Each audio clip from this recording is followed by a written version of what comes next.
விழுந்துருது. நிச்சயமா போகும்ல. அப்புறம் எங்கிட்டு காக்க முடியும்? கல்வர் பெருதா காப்பார் பெருதா? கல்வன் தானே பெருசு. திருடனாய் பார்த்து திருந்தா விட்டால் திருட்டை எப்படி ஒழிக்க முடியும்? பத்தியா திட்டம் போட்டு திருடுற கூட்டம் திருடிக்கிட்டே இருக்கு, சட்டம் போட்டு தடுக்கிற கூட்டம் தடுத்துட்டே தான் இருக்கு. அப்ப பாத்தியா எப்படி நிலைமை ஆகி போச்சு. எந்த குழந்தை நல்ல குழந்தை தான் மண்ணில் பிறக்கையிலே அவர் நல்லவராவது தீயவராவதும் அன்னை வளர்ப்பினிலே போல புள்ள நூலை போல சேலை. ஆனா அன்னை வளர்க்காமலே ஒரு புள்ள நல்லா தானே வளர்ந்துச்சு. அது எந்த புள்ள? எந்த புள்ள சொல்லு. சொல்ல முடியாது. வாங்க.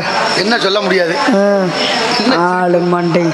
ஆமா, மகாபாரதத்துல கர்ணனாகப்பட்ட நல்லவனா கெட்டவனாங்க. நான் உனக்கு அப்பா மாதிரி.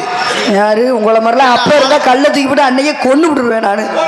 ஆமா, நேர்மை. இவ்வளவு நேரம் உங்களுக்கு கை தட்டிட்டு இருந்தாங்களே, நான் வந்து பேசும் கல்ல தூக்கி போட்டு கொல்ல சொல்றாரு அண்ணன். அது சரிதான், கொலையும் செய்வார். எப்படி ஆகி போச்சு? சரிங்க. நல்லவங்களை பூரா கொண்டு. கர்ணனாகப்பட்டவன் வந்து நல்லவனா கெட்டவனாங்க. கர்ணன் எல்லா மனுஷங்களுக்கும் நல்லது இருக்கு, கெட்டது இருக்கு. ஆமா, தர்மனுக்குள்ள எப்படி துரியோதனன் இருக்கிறானோ, சரி, துரியோதனனுக்குள்ள எப்படி தர்மன் இருக்கிறானோ, அது எப்படி தர்மருக்குள்ள துரியோதனன் இருப்பான், துரியோதனுக்குள்ள தர்மன் இருப்பான் எப்படி? அதனாலதான் குணம் நாடி குற்றம் நாடி அவற்றுள் மிகை நாடி மிக்க குணம்னு சொன்னாங்க. அவருடைய குணம் என்ன மேலோங்கி நிக்குதோ அதுதான் உலகம். ராவணன் வந்து கெட்டவன், ராவணன் தப்பானவனா இருந்திருந்தா சீதை எப்படி பத்திரியா இருந்திருப்பா? அப்ப ராவணன் நல்லவனா இருக்கவன் தான் சீதையா அப்படி பத்திரின்னு சொல்லி நான் சொல்லல, அண்ணா சொன்னது. அதெல்லாம் வாதத்துக்கு நல்லா தான் இருக்கு. சரிங்க. ராவணன் சீதையை தொட முடியாத அளவிற்கு ஒரு சாபம் இருந்தது. என்ன சாபம்? தொடவே இல்லையா?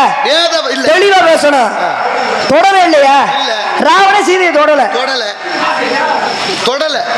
தொட்டா நான் சொல்றேன். எப்படி தொடல? நீங்க எப்படி சொல்லுவீங்க? வால்மீகி ராமாயணம் இருக்கிறத விட கம்ப ராமாயணம் அப்படி இருக்கீங்க. ஏன்னா வந்து புராணம் வந்து எல்லாரும் பேசலாம், புராணத்தை வந்து எப்படி வேணா மாத்தி பேசலாம். ராமர் ஒரு மாதிரி எழுதி ராமாயணம்